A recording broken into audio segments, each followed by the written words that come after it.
Chapter 9. How to use the will.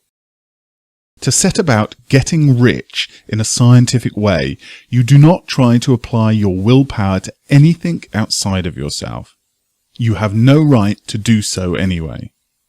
It is wrong to apply your will to other men and women in order to get them to do what you wish done. It is as flagrantly wrong to coerce people by mental power as it is to coerce them by physical power.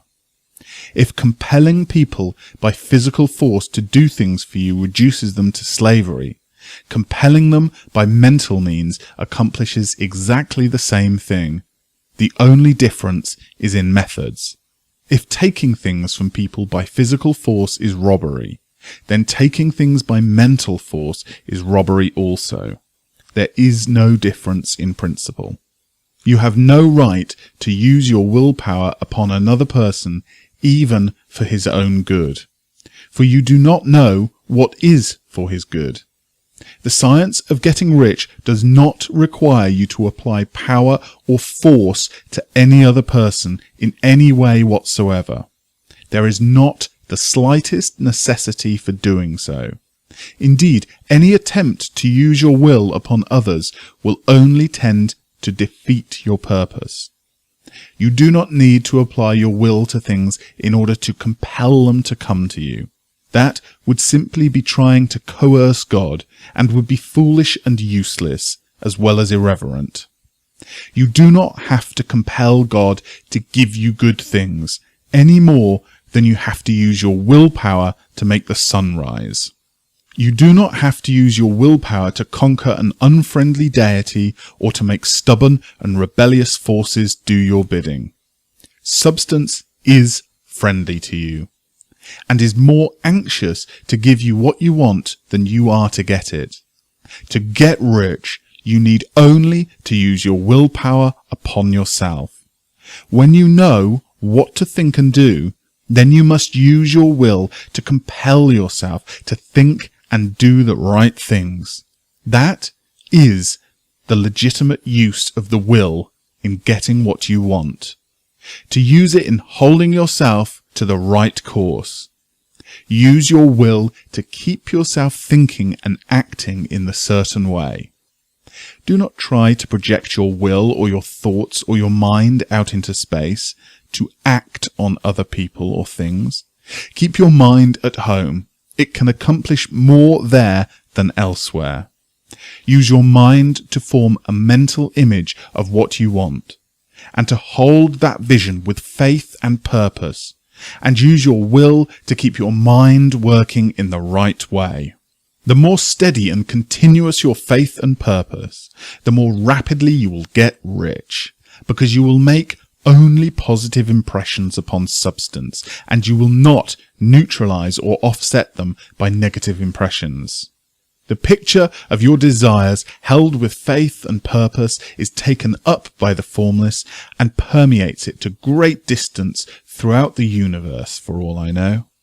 As this impression spreads, all things are set moving towards its realization. Every living thing, every inanimate thing, and everything yet uncreated are stirred towards bringing into being that which you want. All force begins to be exerted in that direction. All things begin to move towards you.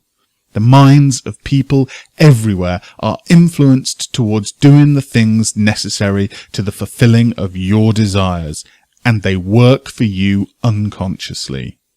But you can check all this by starting a negative impression in the formless substance.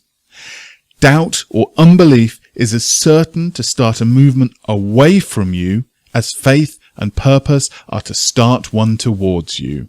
It is by not understanding this that most people who try to make use of mental science in getting rich make their failure. Every hour and moment you spend in giving heed to doubts and fears, every hour you spend in worry, every hour in which your soul is possessed by unbelief sets a current away from you in the whole domain of intelligent substance. All the promises are unto them that believe, and unto them only. Notice how insistent Jesus was upon this point of belief, and now you know the reason why. Since belief is all important, it behooves you to guard your thoughts, and as your beliefs will be shaped to a very great extent by the things you observe and think about, it is important that you should command your attention. And here the will comes into use, for it is by your will that you determine upon what things your attention shall be fixed. If you want to become rich, you must not make a study of poverty. Things are not brought into being by thinking about their opposites. Health is never to be attained by studying disease and thinking about disease. Righteousness is not to be promoted by studying sin and thinking about sin. And no one ever got rich by studying poverty and thinking about poverty. Medicine as a science of disease has increased disease. Religion as a science of sin has promoted sin. And economics as a study of poverty will fill the world with wretchedness and want. Do not talk about poverty. Do not investigate it or concern yourself with it. Never mind what its causes are. You have nothing to do with them. What concerns you is the cure. Do not spend your time in charitable work or charitable movements. All charity only tends to perpetuate the wretchedness it aims to eradicate. I do not say that you should be hard-hearted or unkind and refuse to hear the cry of need, but you must not try to eradicate poverty in any of the conventional ways. Put poverty behind you, and put all that pertains to it behind you, and make good. Get rich. That is the best way you can help the poor. You cannot hold the mental image which is to make you rich if you fill your mind with pictures of poverty.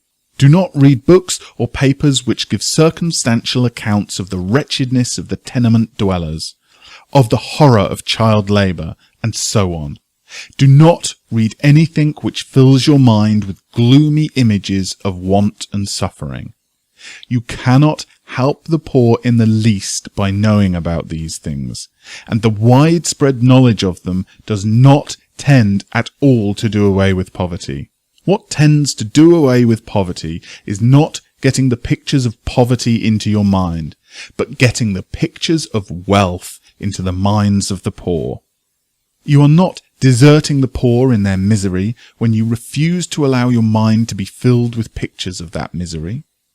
Poverty can be done away with, not by increasing the number of well-to-do people who think about poverty, but by increasing the number of poor people who have purpose with faith to get rich. The poor do not need charity, they need inspiration.